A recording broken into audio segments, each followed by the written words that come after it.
नमस्कार, आदाब, सत श्री अकाल, जय भीम, जोहार। मेरा नाम है नवीन कुमार। बंगलुरु के श्रद्धा कत्ल केस में जिसे अशरफ बताकर मीडिया ने एक पूरी कौम के खिलाफ पूरे 3 दिन तक जहरीला अभियान चलाया, वो तो अशरफ था ही नहीं। जिसे दहशतगर्द बताया गया, जिसे कातिल बताया गया, जिसे जल्लाद और कसाई बताया गया, वो तो कोई और ही निकला। बंगलुरु पुलिस ने उसका नाम बताया है मुक्ति रंजन रॉय। कर्नाटक के बंगलुरु का वायलीकावल इलाका, यहां के एक फ्लैट में 29 साल की सेल्स गर्ल महालक्ष्मी अचानक से गायब हो जाती है। किसी को पता नहीं चला कि वो कहां है और उसके साथ क्या हुआ है।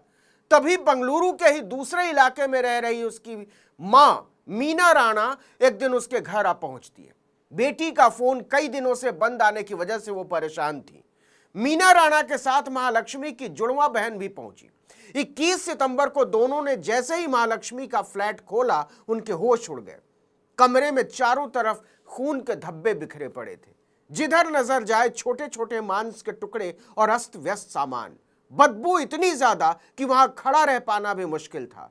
मां बेटी ने देखा कि खून के धब्बे फ्रिज के पास जाकर खत्म हो रहे। मां फ्रिज के पास गई। उन्होंने जैसे ही फ्रिज का दरवाजा खोला, उनकी चीख निकल गई।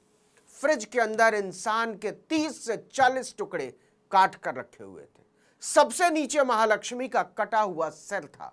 मां बेटी की चीख सुनकर आसपास के लोग आ पहुंचे। पुलिस को खबर दी गई। बदबू के कारण पुलिस भी कमरे में खड़ी नहीं हो पा रही थी। फॉरेंसिक टीम को जांच के लिए बुलाया गया। वो लोग भी दृश्य को देखकर हिल गए। पोस्टमार्टम हाउस से लोगों को मदद के लिए बुलाना पड़ा।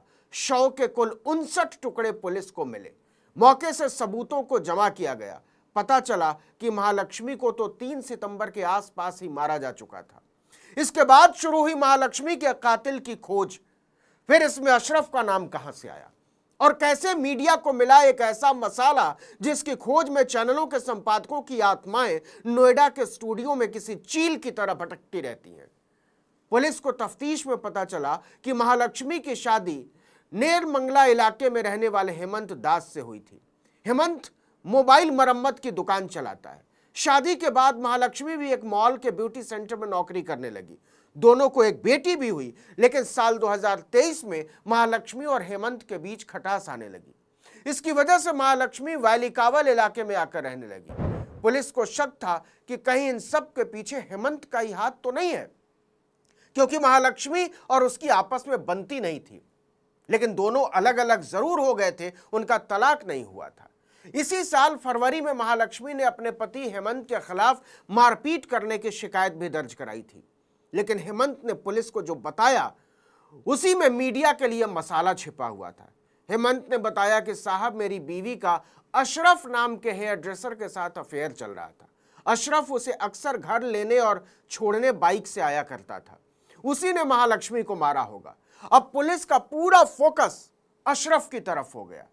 यह कहानी मीडिया में भी लीक की गई और अशरफ का नाम आते ही मीडिया के गिद्धों ने इस पर झपट्टा मार दिया और उन्होंने इसे दिल्ली के श्रद्धा वाकर केस के साथ जोड़ दिया। महालक्ष्मी को बंगलुरु का श्रद्धा वाकर कहा जाने लगा और अशरफ को आफताब। हेमंत की दी हुई जानकारी के आधार पर पुलिस अशरफ की तलाश में जुट गई। इसमें उसे बिल्कुल मुश्किल नहीं हुई, क्योंकि वो तो बंगलुरु में ही था और अपने काम में जुटा हुआ था। पुलिस उसे पूछताछ के लिए थाने ले आई। वहां उससे कई दिनों तक लंबी पूछताछ की जाती रही। कमाल देखिए कि उधर अशरफ से पूछताछ ही चल रही थी और इधर चैनलों के भेड़िए उसे कातिल और कसाई साबित कर चुके थे। पुलिस ने अशरफ के बयान के आधार पर पिछले 20 दिनों में उसकी पूरी लोकेशन, कॉल डिटेल रिकॉर्ड और चश्मदीदों की गवाही का मिलान किया। इसके बाद पुलिस ने पूछताछ के बाद अशरफ को छोड़ दिया। अब देखिए कि पुलिस ने तो अशरफ को छोड़ दिया, लेकिन मीडिया ने नहीं छोड़ा। उसके लिए अलग अलग तरह के सर्वनाम और विशेषण गढ़े जाते रहे। इसके बाद पुलिस ने इलाके में लगे सारे सीसीटीवी कैमरों को खंगालना शुरू किया। पता चला कि 2 सितंबर की रात को 2 लोग स्कूटी से महालक्ष्मी के घर आए थे। हालांकि फुटेज में इन दोनों लोगों के चेहरे साफ नजर नहीं आ रहे थे, लेकिन इतना समझ में आ रहा था कि ये दोनों लोग ना तो अशरफ है और ना ही हेमंत। पुलिस ने एक तरह से उन्हें क्लीन चिट दे दी थी। लेकिन पुलिस की क्लीन चिट से क्या होता है साहब? मीडिया तो अशरफ को फांसी के फंदे पर लटकाने के लाइव टेलीकास्ट के इंतजाम में लगी हुई थी। मीडिया के गिद्धभोज से बेपरवाह बंगलुरु पुलिस महालक्ष्मी के असली कातिल की जांच में जुटी रही। तभी उसे एक सुराग हाथ लगा। बंगलुरु पुलिस की एक टीम मुंबई पहुंची। उसने पुलिस को बताया कि महालक्ष्मी को मारने के बाद खुद मारने वाले ने उसे बताया था कि उसने महालक्ष्मी को मार दिया है। यह सुराग कोई और नहीं, उसी कातिल का भाई था और कातिल का नाम था मुक्ति रंजन रॉय। इसके बाद पुलिस मुक्ति रंजन रॉय और उसके महालक्ष्मी को मारने के पीछे के मकसद का पता लगाने में जुट जाती है। तभी पता चलता है मुक्ति रंजन रॉय इस समय उड़ीसा के भद्रक शहर में है। वो उड़ीसा के लिए फौरन रवाना होती है, लेकिन इसके पहले कि वो भद्रक पहुंच पाती, 25 सितंबर को पता चलता है कि भद्रक में पेड़ से लटका हुआ एक शव मिला है। वो शव होता है मुक्ति रंजन रॉय का। आरोपी के पास पुलिस को एक डायरी और नोट भी मिला। दरअसल मुक्ति रंजन भद्रक के फंडी गांव का रहने वाला था और बंगलुरु में कपड़े की दुकान में काम करता था। उसने अपने आखिरी नोट में लिखा है कि मैंने 3 सितंबर को महालक्ष्मी को मार दिया। उस दिन मैं महालक्ष्मी के घर गया था। हमारी किसी बात पर बहस हो गई। महालक्ष्मी ने मुझ पर हमला कर दिया। ये बात मुझे पसंद नहीं आई और गुस्से में मैंने उसे मार डाला। फिर मैंने उसके शव के 59 टुकड़े किए और उन्हें फ्रिज में डालकर वहां से भाग गया। मैंने कमरा साफ करने की कोशिश भी की ताकि लोगों को बदबू ना आए। महालक्ष्मी का व्यवहार मुझे बिल्कुल भी पसंद नहीं था। मुझे बाद में हत्या का पछतावा जरूर हुआ, क्योंकि गुस्से में मैंने जो कुछ भी किया था वो गलत था। मैं डर गया था, इसलिए भाग आया। मुक्ति रंजन एक दिन पहले ही यानी 24 सितंबर को ही घर आया था। वो कुछ देर घर पर रुका और रात को बाइक से बाहर चला गया। इस बार वो अपना लैपटॉप लेकर गया और इसके बाद वो कहां गया किसी को पता नहीं।